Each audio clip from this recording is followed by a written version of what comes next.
प्रस्तुत करने जा रही हूँ। तो शुरुआत करते हैं हम एक संस्कृत श्लोक से। चातु वर्ण्यम मया सृष्टम गुणकरम विभागशः तस्य कर्तारम अपि माम विद्यकर्ता समअव्ययम्। श्लोक का हिंदी अर्थ है, चारों वर्णों का रचयिता मैं हूँ, अर्थात श्री कृष्ण है। कर्मों के अनुसार प्राप्त करता है, न कि जन्म के अनुसार, अर्थात सभी वर्ण बराबर हैं। इसी के साथ हम सभी आपके सामने कास्ट सिस्टम पर नाटक प्रस्तुत करने जा रहे हैं। जैसा कि आप सभी जानते ही हैं कि हमारे हिंदू धर्म में पुरातन काल से ही 4 वर्ग या 4 जातियां हैं।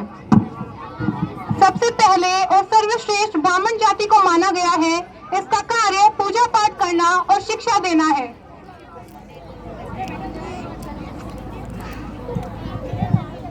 सीमा पर रक्षा करते हैं। तीसरा वर्ग वैश्य, इसमें किसान, पशुपालक और व्यापारी समुदाय शामिल हैं। और अंत में आते हैं शूद्र, मतलब श्रमिक जो काम करते हैं। आज भी हम इन्हीं 4 वर्गों को मानते हैं, बस फर्क इतना है कि हम में से कुछ लोग इस वर्ग को श्रेय नहीं देते। मैरिजेस नहीं होती हैं।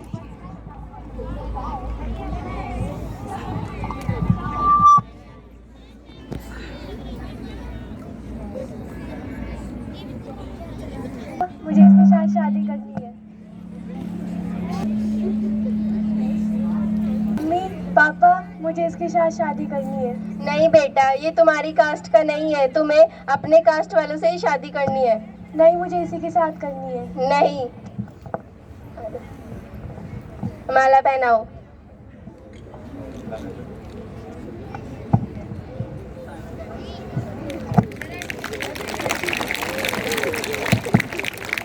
पुराने समय में ब्राह्मण वर्ग शूद्रों से दान तक नहीं लेते थे।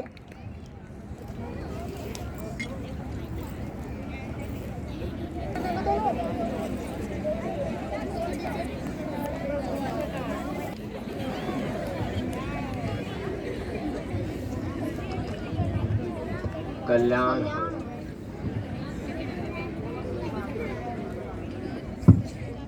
कल्याण हो। रुको, तुम एक शूद्र हो और हम शूद्रों से दान नहीं लेते। और तो और उन्हें मंदिर में प्रवेश तक का अधिकार नहीं था।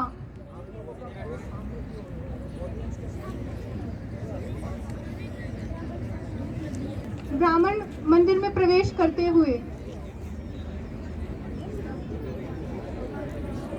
ओम नमः शिवाय, ओम नमः शिवाय।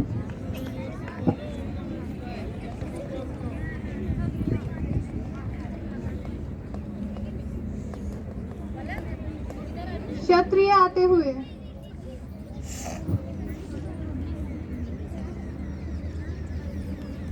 वैश्य, शूद्र,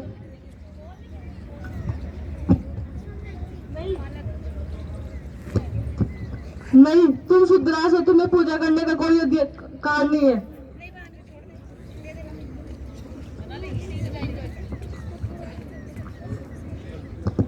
इसी के साथ हम अपना पार्ट स्टार्ट करते हैं। ओम नमः शिवाय, ओम नमः शिवाय, ओम नमः शिवाय। अभक्त बालक, ओम नमः शिवाय का जाप एक शूद्र की जुबान से। हे प्रभु, क्षमा करना हमारे इन कानों को जिन्होंने इस घोर पाप को सुना। घोर पाप।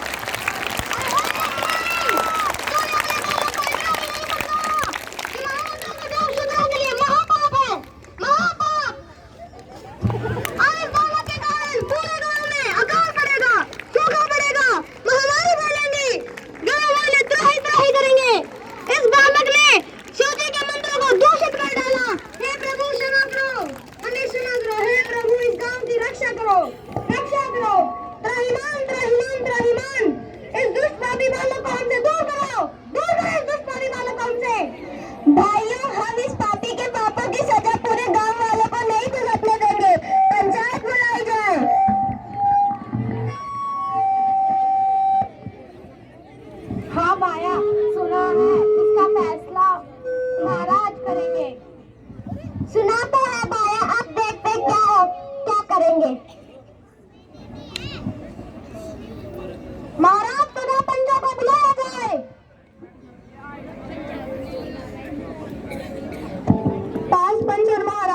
ब्राह्मण।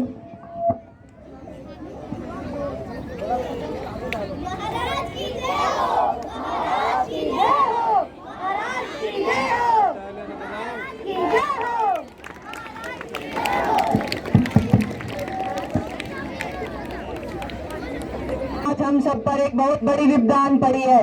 आज इस शूद्र बालक ने अपनी तुच्छ जीवा से महामंत्रों का जाप कर उन्हें दूषित कर दिया है, जो कि महाराज के अनुसार शास्त्रों में वर्जित ही नहीं बल्कि घोर पाप की संज्ञा में आता है। घोर पाप की संज्ञा में, क्योंकि ना ही शूद्रों को मंदिर में अंदर प्रवेश करने की इजाजत है और ना ही उनके जप को सुनने की। इस तुच्छ बालक ने तो अपनी जीवा से उन मंत्रों का उच्चारण ही कर डाला। इसीलिए अब इस गांव को किसी भी भ्रम या आपदा में सिर्फ महाराज ही बता सकते हैं। इसीलिए हम समस्त गांव वाले महाराज से विनती करते हैं कि वह अपने पुण्य प्रताप से हम सब गांव वालों की रक्षा करे। हम सभी महाराज का अंतिम निर्णय ही हम सभी पंचों का अंतिम निर्णय होगा।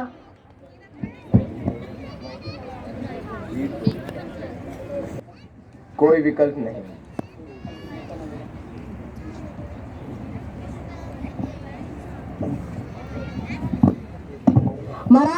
महाराज ने विपदा से निपटने के लिए जप और ध्यान शुरू कर दिया है।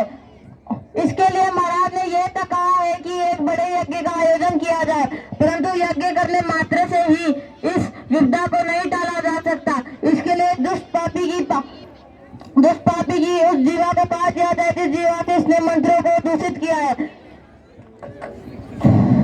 काट दिया जाए, अर्थात इस दुष्ट की उस जीवा को काट दिया जाए।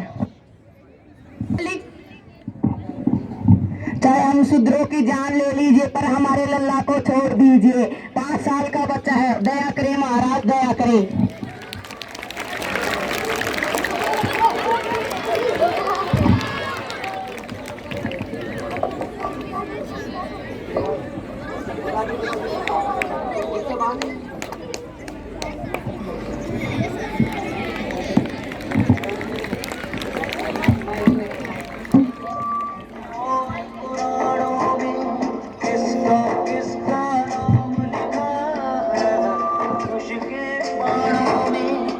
पूछो ये पापों की,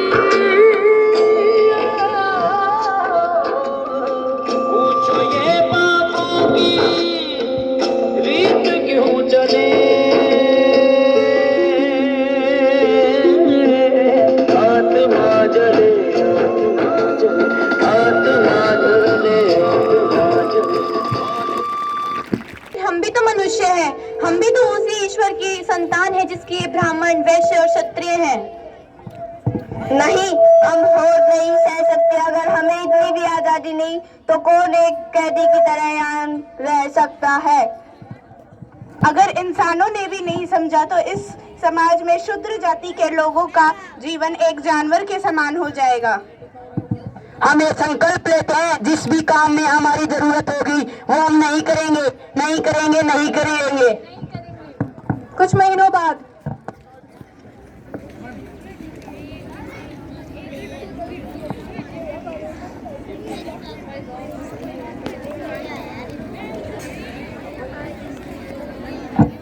भाई, अब की बार फसल में कम पैदावार हुई है। हाँ भाई, सुना तो है, ब्राह्मणों ने जो शूद्रों पे जो अन्याय किया था उसके लिए शूद्रों के मन में जो आक्रोश है यह उसी का ही नतीजा है। और अब तो जो काम पर आने वाले शूद्र थे वो भी आना बंद कर दिए हैं। अब तो ठाकुर साहब को अवगत करना ही पड़ेगा, वरना अगर ऐसा ही चलता रहा तो एक दिन गांव पर भारी विपदा आ जाएगी। ठाकुर के दरबार में ठाकुर साहब, शूद्रों के साथ जो हुआ उसके बाद गांव वाले काम करने से मना कर रहे हैं। इसके बाद गांव वालों को अनेक परेशानियों का सामना करना पड़ रहा है। हाँ ठाकुर साहब, आप इस समस्या का निवारण कीजिए। इन तुच्छ शूद्रों की ये मजाल, आखिर देखते हैं ऐसा कब तक चलता है। आखिर ये भी तो हमारे ही टुकड़ों पर पलते हैं। लेकिन महाराज, ऐसे तो